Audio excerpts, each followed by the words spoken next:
Welcome everybody to World of Tanks 9.1 test server.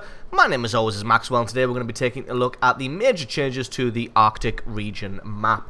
So you may notice straight away when taking a quick look at the mini-map that there has been some significant changes to this map. Spawn points are still in the same location, spawn points and the capture points.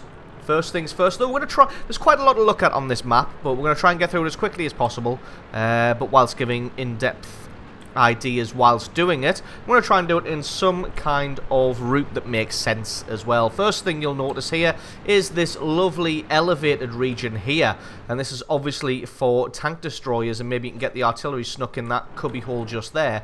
And this is obviously to play a counter to the elevated region that the enemy team has. Sorry, I will be calling them the southern team for the duration of this video. Excuse me, just because you could spawn on either side, obviously. So as you can see, this elevated region's obviously to counteract the elevated region that the other team has in light of the massive changes that have happened to the center of the map. So, talking about the center of the map, let's get on with it. First thing you will notice is this little pathway around here. Just sliding the chaffee a little bit there. This big open field here we're going to totally ignore because it is pretty much exactly the same as it was before. However, this little, this little road here leads all the way around this elevated new ridge here. And then this links back up with the route that you would take to the north of the map. Just going to crest up here because I want to quickly talk about the place ahead of here. So if you come along here, this is pretty much unchanged. The ridge line up there is pretty much exactly the same as it was before, along with all of this region over here. So we're pretty much just going to ignore all of that for now. But as you can see, all of this road here is all brand new, as well as this little deviation down here. So as you can see, the quickest way to get down here is going to be from this road here. And then that is going to lead down into this sunken area. That road's going to lead around the back of this ridge here. This is going to lead up to where we just were and lead on to the northern base's capture zone. As you can see, there's a lot of cover in this region.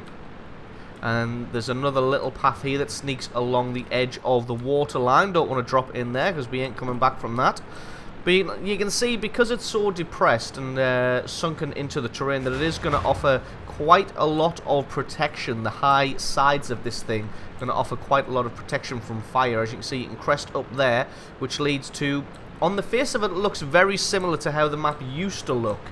But if we come up this little road here, you can start to see some of the major changes that have happened to this region as well. So this looks almost unchanged, but then when you have a look here instead, you can see that there's actually been some huge changes to this bit. There's a road which leads all the way from the southern base all the way up to here, so you can basically get to this point pretty safely because you've got all these hills on your right hand side protecting you from fire from the northern base here. You can probably get yourself into a nice hold down position and lay some fire on the camping northern base tanks there. This little bit pretty much unchanged as well, and just exactly the same here as well. That little route up into the hill up there is unchanged as well, as is everything in the north. What we'll do is we'll head down this road as if you were coming here from the northern spawn,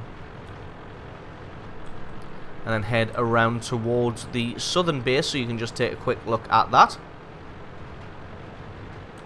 So as you can see, great cover afforded here, and I can see there's been a real choke point for heavy tanks battling against each other. And this road either splits off to the left there, which raises up towards the base, or this little bit here gets you extra close to the base as well. As you can see, we pop up right here. One thing that's been changed is a lot of people used to love camping on that ridge line there. That's pretty much not possible anymore, as it's been increased in height. So people can't just hide behind the ridgeline there and just lay down fire on the northern part of the map. That is just not possible anymore. The other major thing with this map is the removal of quite a lot of bushes and cover. You'll notice that tank destroyers won't have as easy a time as they used to. when we crested the hill up in that location there, you'll notice that there were absolutely no bushes to offer protection, just as it is here. There are absolutely no bushes to offer camouflage whatsoever, so if you fire, you better have a plan for falling back afterwards, or else you're going to get your face melted right off. So we'll have one last quick look at the very southern part of this map, but you can rest assured that if there are any changes there, then they are so minor that they're not really going to make much difference whatsoever. But as you can see, the first little fork of the road leads up to this area here, and you can probably get behind these rocks and these rocks to take cover whilst advancing on the southern base. One major addition is this thing here. So this huge rock here is again just to offer some protection so that you can't be fired at while making your way in this zone. But you can see there's also a lovely bush here which is going to offer a lot of protection for firing into the advancing northern team as they move across. And then obviously if you get spotted out, a great ridge and mountainside to offer quite a lot of protection. So that's it for the major changes to the Arctic region map. I hope you found this video useful. If you did, then definitely consider hitting that subscribe button if you're not already, because there's a lot more World of Tanks content already on this channel, and there's a lot more to come in the future. If you've got any questions or comments, feel free to stick them in the comments section below, and we'll do our best to answer those questions to the best of my ability. And if you want to add anything to this map review, again, feel free to leave your comments in the comments section below. So, I've been Maxwell, this has been World of Tanks, and I will catch you guys next time.